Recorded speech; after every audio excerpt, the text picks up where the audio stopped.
Hello everyone, আসসালামু আলাইকুম। আশা করি সবাই ভালো আছেন। আল্লাহর রহমতে আমরাও ভালো আছি। আজকে একদম সকাল সকাল আম্মু ঘুম থেকে উঠে ফ্রেশ হয়ে যখন হাঁটতে বের হয়, হেঁটে বাসা আসার সময় কিন্তু বাজার করে নিয়ে আসে। সো ছোট ছোট চিংড়িগুলো এখন কিন্তু এই সিজনে বাজারে অ্যাভেলেবেল পাওয়া যায়। তো আম্মু যেহেতু 2 কেজি চিংড়ি নিয়ে আসছিল, তো বাবা বললো যে চিংড়ি দিয়ে একটা পকোড়া করে ফেলো, ডালের পকোড়া। ডাল আর চিংড়ি মিক্সড করে যে পকোড়াটা তৈরি হয় ওইটা অনেক বেশি মজা লাগে। এই জন্য আমি এখানে নিয়ে নিছি 250 গ্রাম ডাল, মুসুরির ডাল একদম। এর সাথে আর কোনো কিছু মিক্সড করি নাই। তারপরে হচ্ছে চিংড়ি মাছও 250 গ্রাম। তারপরে পেঁয়াজ কুচি অনেক বেশি, কারণ এটাতে হচ্ছে পেঁয়াজ কুচির পরিমাণটা একটু বেশি দিতে হয়। তারপরে এখানে হচ্ছে আদা, রসুন আর জিরের পেস্ট আমি সামান্য পরিমাণে দিব। আর এখানে রয়েছে ঝাল কুচানো, ধনের পাতা কুচি, লবণ আর হলুদ। এখন এগুলো সব একসাথে মিক্সড করব। প্রথমে আমি বাটিতে মুসুরির ডালগুলো খুব সুন্দর করে দিয়ে দিব। আর আমি ডালটা খুব সুন্দর করে পেস্ট করছি। মানে একটা হচ্ছে যখন আপনি পেঁয়াজও বানাবেন তখন হচ্ছে আদা বাটা করলেই হয়, কিন্তু যেহেতু আমি চিংড়ির পাকোড়াটা তৈরি করব ডাল দিয়ে, এই জন্য আমি হচ্ছে একটু মিক্স করে নিছি আর কি। এখন দেবো হচ্ছে পেঁয়াজ কুচির পরিমাণটা কিন্তু অনেক বেশি দেয়, এখানে প্রায় 8 থেকে 10টার উপরে পেঁয়াজ দেয়, 12টার মতন। তারপরে দিব হচ্ছে কাঁচামরিচ,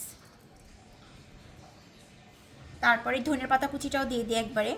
আমি ধনের পাতার কুচির পরিমাণটা একটু বেশি নিছি, কারণ ধনের পাতার ফ্লেভারটা অনেক বেশি ভালো লাগে আমাদের বাসার সবার, এবং পার্সোনালিভাবে আমরা বাসার সবাই অনেক বেশি পছন্দ করি। এখন দিয়ে দিব 1 চামচ আদা বাটা, রসুন বাটা আর জিরে বাটার পেস্ট। এখন দিব আমি 1/2 চামচ লবণ, কারণ লবণের হচ্ছে ধকটা একটু বেশি, গুঁড়া লবণেরই, এই জন্য পরিমাণে একটু কম দিব। লাগলে টেস্ট করে দেওয়া যাবে, বাট বেশি হয়ে গেলে একদম পকোড়াটা নষ্ট হয়ে যাবে। এখন দিয়ে দিব হচ্ছে হলুদের গুঁড়া। এখন এটাকে খুব ভালো করে আমি চটকিয়ে নিব আর কি, মিক্সড করে নেব সব উপকরণগুলা।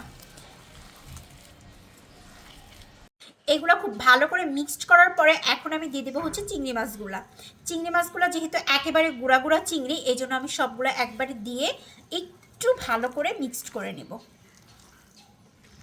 এই গুঁড়া চিংড়ি না বাছতে অনেক বেশি সময় লাগে, বাট এত টেস্ট এই চিংড়ির পকোড়াটা ডাল দিয়ে যেটা করি, এই যে এটা মানে বলার বাইরে। এটা না একদম গরম গরম যদি ভাতের সাথে খান সেইটাও অনেক বেশি মজা লাগবে। আবার সন্ধ্যার সময় যদি আপনারা নাস্তা হিসাবে এটা খান টিভি দেখতে দেখতে, ও সেটাও জমে যাবে। আর সাথে একটু গরম গরম চা হবে, তাহলে তো কোনো কথাই নাই। এখন এই যে মিক্সড করা শেষ হয়ে গেছে, এখন আমি চলে যাব একদম ডুবা ডুবা গরম তেলের মধ্যে এটাকে ভাজতে। একদম ডুবা ডুবা তেলে আমি হচ্ছে পেঁয়াজগুলো ছেড়ে দিতেছি। কেউ হয়তো পেঁয়াজু বলবে, কেউ পাকোড়া বলবে, যে যেটা বলে। চিংড়ি মাছের পাকোড়াটা কিন্তু বরাবরই অনেক বেশি মজা লাগে। বললামই তো একদম সন্ধ্যার টাইমে সবসময় জমে যাবে। তবে এটা কিন্তু অল্প তেলে ভাজবেন না, একটু ডুবা ডুবা তেলে ভাজবেন। এই যে আমি একটু ডুবা ডুবা তেলে নিয়ে নিছি। একদম কড়া করে ভেজে নিব, এ পিঠ ও পিঠ করে। এক পিঠ হয়ে গেছে, আমি একটু উল্টায় পাল্টায় দিচ্ছি, কিন্তু আমি একদম কড়া করে ভেজে নিব যাতে একদম মুছে করে। আর কড়া করে ভাজলে চিংড়ি মাছের পাকোড়া কিন্তু অনেক বেশি মজা লাগে। একদম কড়া একদম মুচমুচে হবে, কামড় দিলে একটা শব্দ হবে, অনেক বেশি ভালো লাগবে। একবারে কড়া করে ভাজা কমপ্লিট হয়ে গেছে, একদম লাল লাল একটা কালার চলে আসছে। লাল লাল কালার করে ভেজে নিলেই সব থেকে বেশি ভালো হয়। যার যেভাবে পছন্দ, কেউ হালকা করা খায়, কেউ বা একদম কড়া করে ভেজে খায়। এটা আপনাদের ব্যক্তিগত পছন্দ, আপনারা যেভাবে পারেন ওইভাবে ভেজে খাবেন। বাট আমার কাছে সবসময় পার্সোনালি একটু কড়া ভাজাটাই ভালো লাগে। সব পাকোড়া একটু কড়া করে ভাজলে একটু বেশি মজা লাগে আর একটু মুচমুচে হয়। আমি সেমভাবেই আবার দিয়ে দেবো সবগুলা, ওইভাবেই। মেহেজাবিন আমাকে বলতেছে যে আমি যে তোমার ক্যামেরা ধরে রাখছি না, তা আমি বললাম হ্যাঁ। কয় তুমি কিন্তু আমাকে একটু 2টা বেশি দিবা, তোমার মানে তুমি যতটুকু খাবা তার থেকে আমাকে একটু 2টা বেশি দিবা, কারণ আমি যে তোমার ক্যামেরাম্যান। আর নাফিসা মাঝে মাঝে আবার ও পছন্দের কোনো খাবার টাবার হইলে ও কখনো এগুলো বলে না, ও আমাদের সাথে আবার শেয়ার করে খায়। আর মেহেজাবিনের পছন্দের কিছু হইলে ও ক্যামেরা ধরলে আগে ফার্স্টে আমাকে এই কথা বলে দিবে যে আমি কিন্তু ক্যামেরা ধরেছিলাম, আমাকে একটু বেশি দিবা। আর এইটা মেহেজাবিনের খুব পছন্দের একটা পাকোড়া। আমার এইটাও ভাজা কমপ্লিট হয়ে গেছে। ফার্স্টেরটা তো খুব সুন্দর করে এপিট ওপিট করে ভেজে নিলাম, সেমভাবে দিয়ে সেমভাবে এপিট ওপিট করে ভালো করে ভেজে নিচ্ছি। এখন মেহজাবিন আমাকে বলতেছে যে মামুনি আমি গরম গরমই খাবো, আর নাফিসা মনে হয় ভাত দিয়ে খাবে গরম গরম। নাফিসা ভাত দিয়েও পছন্দ করে, শুধুও পছন্দ করে। আপনারা অবশ্যই বাসায় ট্রাই করবেন। এখন যেহেতু শীতের সময় গুঁড়া চিংড়ি এখন অ্যাভেলেবেল বাজারে পাওয়া যায় এবং দামও অনেক কম, 100 টাকা কেজি, 200 টাকা কেজি, 150 টাকা কেজি এরকম। যেমন আজকে আমার আম্মু সকালবেলা নিয়ে আসছে 120 টাকা করে কেজি, এই জন্য একবারে 2 কেজি নিয়ে আসছিল। মেহজাবিন, কেমন হয়েছে টেস্ট? অসাধারণ। অসাধারণ হয়েছে। এখন কথা হচ্ছে, তুমি ক্যামেরা ধরছিলে দেখে আমাকে কি বলছো, আমার থেকে 2টা বেশি নিবা? হ্যাঁ, এক্সট্রা আমি আরো 2টা খাবো। এক্সট্রা আরও 2টা খাবা? যাও, এক্সট্রা তোমাকে 4টা দিয়ে দিলাম, তুমি 4টা খাও। ওকে ওকে, ঠিক আছে।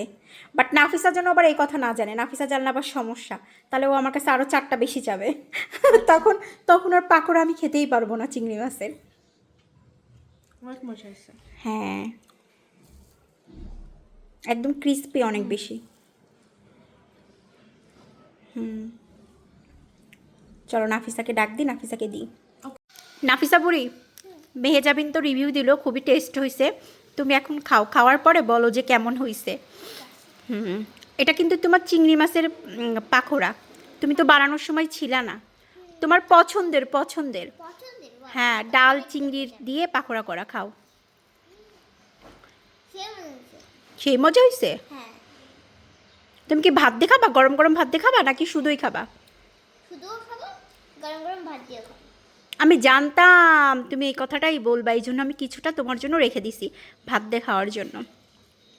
আপনারা সবাই বাসায় ট্রাই করবেন, অবশ্যই দেখবেন বাচ্চারাও অনেক বেশি পছন্দ করে, যেমন নাফিসা খুব পছন্দ করে। এবং হচ্ছে এখানে আমি একটু মরিচের পরিমাণটা কিন্তু কম দিছিলাম, যেহেতু বাচ্চা খাবে, বাসার সবাই খাবে, এই জন্য অবশ্যই ট্রাই করবেন বাসায়, দেখবেন ছোট বড় সবারই পছন্দ হবে।